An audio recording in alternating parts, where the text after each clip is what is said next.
We have given an undertaking that you will be seen by a specialist within a very short time if you're suspected of having cancer. But the point the Prime Minister was making, and I'm not going to bandy the statistics. Well, the point I'm making is that he gave wrong statistics. Yes, I think all of us know people who are alive today who, because they are alive because they were diagnosed quickly, they got the treatment quickly. That's beyond doubt as far as cancer is concerned. I personally find it astonishing that a party political point is somehow made out of this. Well, the NHS treats anybody, and furthermore, I find it astonishing that the Prime Minister, at the peak of Labour's campaign launch, uses statistics which, by the admission of his own special advisor, are wrong. Yes, but you're right that so far as the people suffering from cancer or any other disease are concerned, they all get treated by the National Health Service, and that's one of its great strengths. But the point is, time is of the essence in relation to a disease like this. And of course, as we know, the Conservatives say that they can help with drugs not currently permitted by NICE by not putting up national insurance. Yeah, the Tories are making a promise a day. They said they were going to reduce fuel prices by 10 pence today. They've got the promise on national insurance that they're not going to put tax on cider. They're giving tax breaks, for goodness sake, for people who've got second homes living in the Mediterranean. There must come a point where the Tories, who used to say the deficit was a number one priority, there must come a point where the credulity is stretched beyond breaking point. I was trying to deal with what Labour is saying today. Well, I just thought I'd mention their manifesto today. Yes. Jeff. Well, it seems to me, and I know I bang on about this, Adam, but, the difference between deficit and debt is a very important one.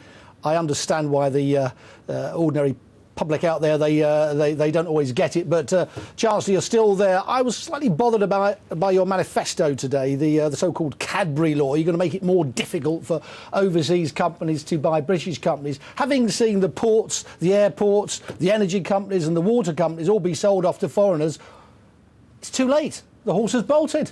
Well, firstly, I'm not against foreign investment in this country, far from it. There are many successful companies operating in this country who are based outside the UK. This is a very open economy. I think the Cadbury's takeover raised a number of issues. For example, the number of shares that were acquired post the announcement of the possible takeover, and people who possibly didn't have a particularly long-term interest in the company. And I think it is right for us to look at the rules that apply in relation to these takeovers. I certainly wouldn't go down a road and saying, you cannot take a country over and sort of try and build a wall around it. I think that would be a silly position to take, and it would lead to retaliation. But I do think, and Peter Mandelson's made it clear, we do need to look and see whether or not the rules in relation to takeovers in this country can't be strengthened, because there is a lot of concern about the Cadbury issue. In relation to the other points you make in relation to some of the other companies, I say I'm not against inward investment, far from it. Indeed, this country is one of the major destinations in the world for foreign investment, and that creates jobs in this country, and jobs is what the manifesto must be about. Finally, Chancellor, you were talking earlier about the Conservatives. The Prime Minister tonight, in an interview on Channel 4, has refused to say whether he could or couldn't work with Vincent Cable as Chancellor. Just in your own view, who is the more competent of your rivals? You've debated them, Vincent Cable or George Osborne?